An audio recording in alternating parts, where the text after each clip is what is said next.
پاکستان کو بہت کنسرن ہے اور میں نے بہت پریشانی دیکھی. وہ محب وطن ہیں اور انہیں بہت دکھ اور افسوس ہے کہ الیکشن کمیشن نے ان کو غیر ملکی کہہ دیا. صرف یہی نہیں ہے ظلم اس بات کا ہے نہ انہیں سنا گیا اور ان کے نام غیر ملکی کی حیثیت میں پورے میڈیا پہ دے دیے گئے. یہ یہاں پرائیویسی کی بات ہے, آرٹیکل 14 کی وائلیشن ہے اور یہ ڈی فرنچائز کرنے کی بات بھی ہے.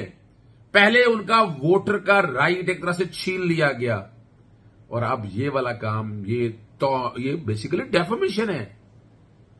یہ ان کی توہین کی گئی ہے, ایک ووٹر کی توہین کی گئی ہے جس کو ووٹ ڈالنے کا حق نہیں دے رہے ہیں.